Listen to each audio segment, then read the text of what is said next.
85% of Amish young people choose to stay in the community, not because they don't know what's outside it, but because what's inside it works. The Amish community nearly doubled in size between 2000 and 2020, while the rest of the country got more dependent on systems they don't control. There are 12 specific practices behind that math, and none of them are secret, none of them require a theology degree, and every one of them was completely legal and common in this country within living memory. This video names them, explains them, and shows what it took to bury them. Number 1. Community barn raisings instead of hiring contractors. In 1955, a Lancaster County farm family lost their barn to fire on a Tuesday. By Saturday, it stood again, not because they had insurance money or a contractor lined up, but because 60 neighbors showed up with tools and lunch. That wasn't luck. That was a system built over generations, and it ran on a currency that no bank has ever printed. Try that today. Neighbors building a structure together on private land runs straight into contractor licensing laws, building permits, and in many states, a requirement that any structure over a certain square footage be built by a licensed general contractor. The people doing the work haven't changed. The paperwork around them did. Number 2. Horse-drawn transportation that avoids fuel costs. A horse doesn't need a refinery. It doesn't need a fuel tax, a registration plate, or a liability policy in most rural counties. Feed it, shoe it, work it right, and a good draft animal pulls for 20 years, then gets replaced by one of its own offspring. Your grandfather understood that math without ever writing it down. The Federal Aid Highway Act of 1956 moved billions into interstate construction and locked in a fuel tax structure that funds the roads your car needs. Pay at the pump, fund the road, buy the car to drive the road. The loop assumes you'll never opt out. The Amish opted out before it closed around them.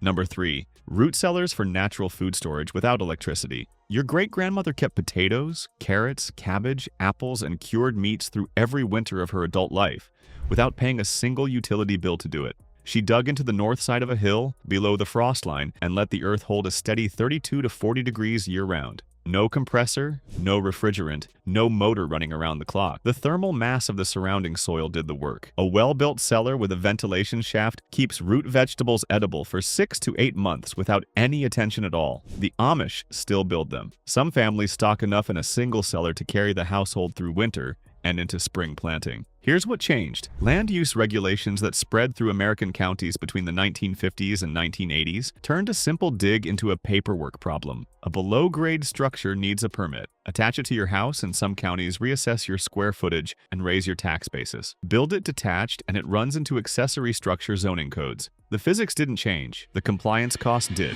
Number 4. Clotheslines instead of electric dryers. Your grandmother pinned laundry to a line every wash day and never once thought of it as a political act. By the 2000s, an estimated 60 million Americans lived under HOA rules where doing the same thing earned them a fine. The clothesline didn't change. The post-war spread of electric dryers did, and the HOA aesthetic bans followed closely behind. A dryer pulls between 1,800 and 5,000 watts per cycle. Run it daily and you're burning 700 to 1,800 kilowatt hours a year just to apply heat to wet fabric. The lint trap tells you exactly what that heat costs. Those are fibers from your clothes. Shed every single cycle.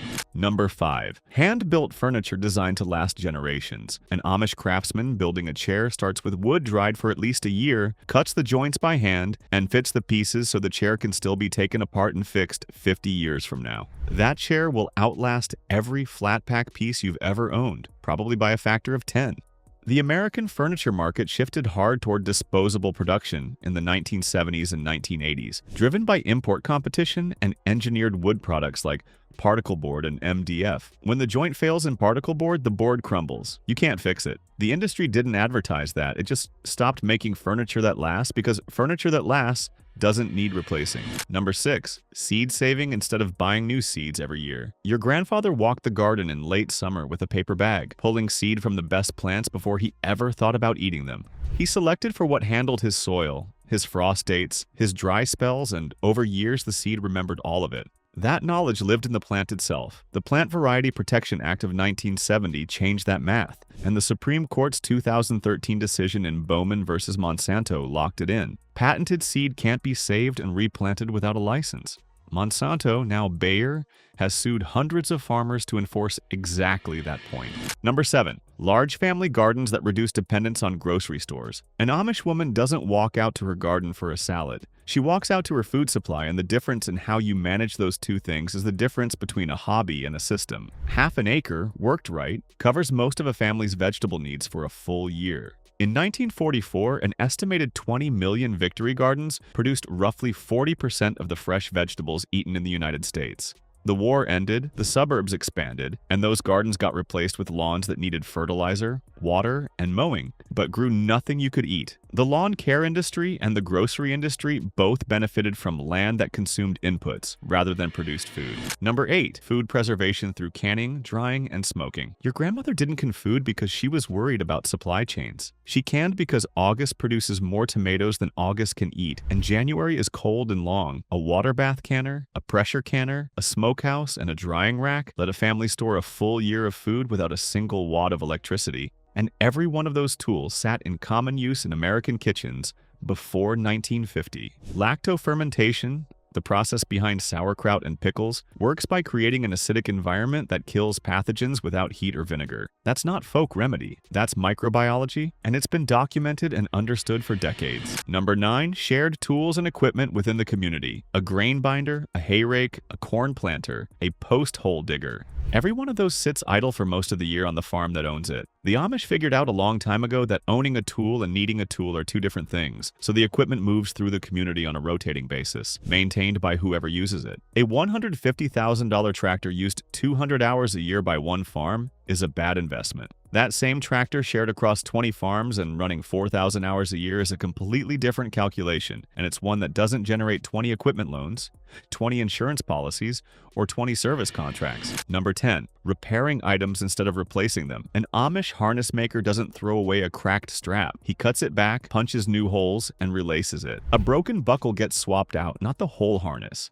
The object stays in service until it genuinely can't be fixed, and good leather, properly maintained, takes a very long time to reach that point. Alfred Sloan at General Motors spelled out the replacement model openly in the 1920s. Change the styling every year, make last year's version look old, sell a new one. That thinking spread from cars to appliances to software, where you now rent access to things you used to own outright. Number 11. Multi-purpose buildings and workshops that serve several needs at once. An Amish barn holds animals, stores hay, shelters equipment, and doubles as a repair shop. Sometimes it's where the community gathers when the house won't hold everyone. One structure, 5 jobs, because building costs money, and your grandfather knew not to build what he didn't have to. Post-World War II, zoning changed that math for everyone else. Residential zones allow a house. Agricultural zones allow a barn. Commercial zones allow a shop. Mix those uses and you're filing variance applications and fielding code enforcement visits. The Amish stayed in agricultural zones and kept the multi-use rights most American property owners quietly lost.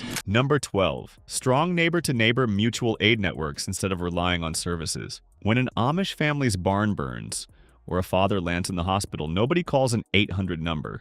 Meals show up, labor shows up, money gets pooled from a community fund that members pay into and draw from based on need. No eligibility forms, no claims adjuster, no 30-day processing window. The formal systems that replaced it aren't evil. They're just slower, more expensive, and they don't show up until you've already filled out the paperwork. None of these 12 practices are secret, and none of them require you to join a religious community or give up your phone. They're documented American history, common practice within living memory, and every single one got harder, more expensive, or legally complicated in the same 40-year window, roughly 1950 to 1990, when the industries that replaced them got built, funded, and regulated into dominance.